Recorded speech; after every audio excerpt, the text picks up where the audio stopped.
Hello everybody and welcome to Books Up Close. My name is Chris Lloyd. I hope you're all doing well.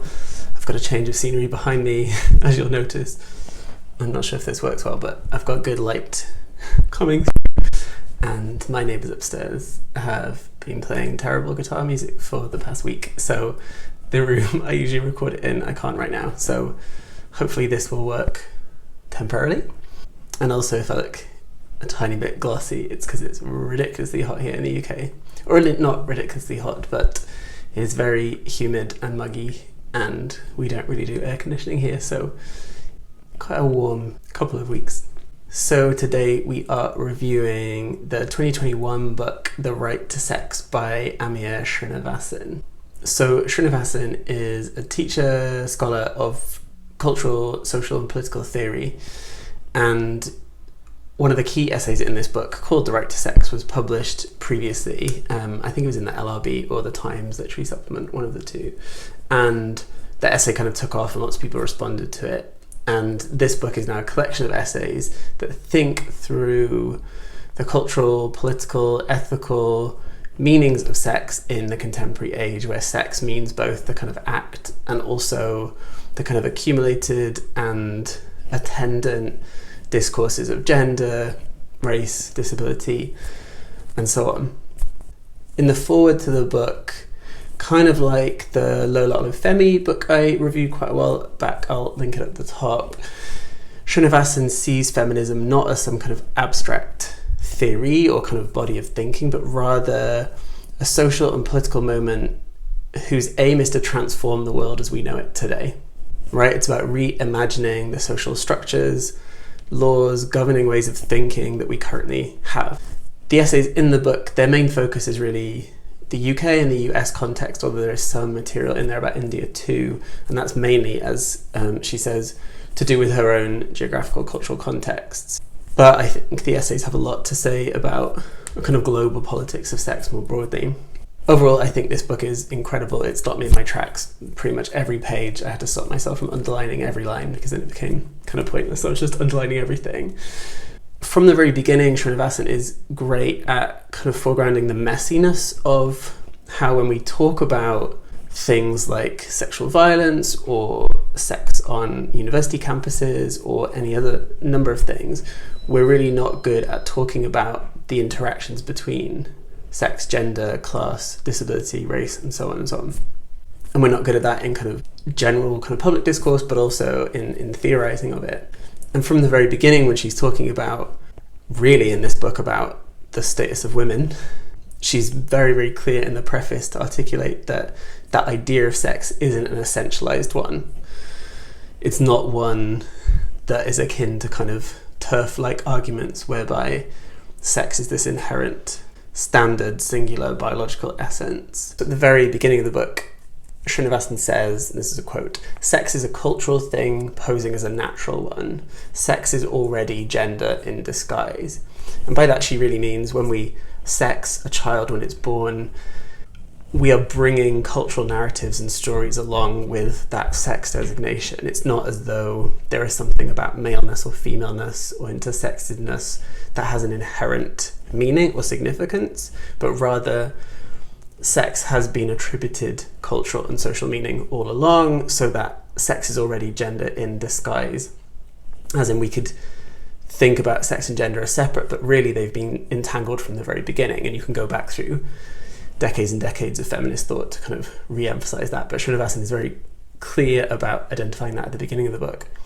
One of my small quibbles about the book, aside from the fact that I have thousands of questions about the rest of the essays, but that's kind of by the by, one of my quibbles is that the essays assume a kind of heterosexual and a heteronormative woman throughout, even while every now and again Srinivasan will kind of intervene and suggest that there are obviously other kinds of women in the world, which she knows and we know, but there is sometimes an assumption in some of the essays and the logic of them that we're really talking about heterosexual framings, or heteronormative framings at least. And that is sometimes quite odd, and it feels like there are moments whereby women that don't have sex with men or don't desire men are kind of outside of the kind of political landscape she's talking about.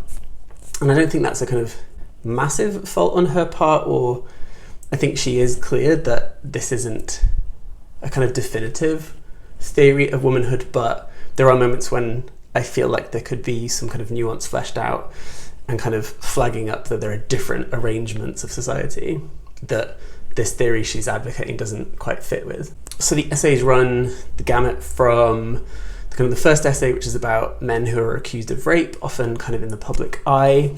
And again, our dominant discourse is about that. And what Srinivasan is quite clear to say is that more often than not, it is men that accuse other men of committing sexual violence rather than women. So it's the idea that there is a kind of movement now post Me Too that is a kind of women are out to get men. Actually, that doesn't stand up because it's often police, lawyers, people in positions of power, often men, who are using other men as scapegoats for various kinds of storylines. She's also really good at kind of teasing out the racialized implications of the accusations of rape and the complexities of sexual violence in the world, not least the way in which the Me Too hashtag kind of overtook the originating work of someone like Tarana Burke, a black woman who was using that term long before white celebrity women were, right? So there's a really kind of interesting and delicate thinking through of power and gender and all these other things. There are other essays on the ethics of pornography and how Srinivasan, when teaching her students today, have very different viewpoints from her and kind of call back to earlier discourses of the sex wars, right, that we call it in the 70s. There are essays on carceral, feminisms, and sex and the state. There's a great essay on Title IX cases in the US and sex between teachers and students, or the ways in which sexual assault plays out on university campuses. And then the kind of key essay, The Right to Sex, is about the kind of incel movement, or the involuntary celibate movement of men who feel they have a right to sex. And that essay covers a lot of territory, a lot of complicated, nuanced, theoretical, political ground. So much so that all of the kind of feedback to that essay that was originally published elsewhere, she then writes this kind of afterword that looks through some of those complications. She kind of teases out more of the ambiguity from the original essay. She responds to certain people's critiques. At the heart of this double whammy of essays is Srinivasan's refusal to think simply, singularly, one-dimensionally about a problem. That really she's interested in the messy overlaps, complications of gender in our world today. She's an incredible writer, beautiful sentences, incredibly lucid thinking on the page, real just the kind of popular feminist thinking and theorizing that anyone can pick up and anyone can think through, but you really have to reckon with every single sentence. You can't just passively read this book, you have to be involved and think through with her as the ideas are kind of laid out and presented. I think it's incredible. There's so much to talk about. I definitely want to teach it in some context, but there's just so much in there. I definitely recommend this book, and I'd love to hear from you if you read it too, what your thoughts are. So please do like this video, please do subscribe and ring the bell for notifications, and please also comment below, let me know what you thought of the video, what you thought of the book, what else you're reading, whether it reminded you of other kind of great feminist texts that we should all be reading. Please put it down in the comments below. Until the next video and the next time, I hope it's a little bit cooler here, and look after yourselves, stay healthy, stay well, and keep reading. See you soon.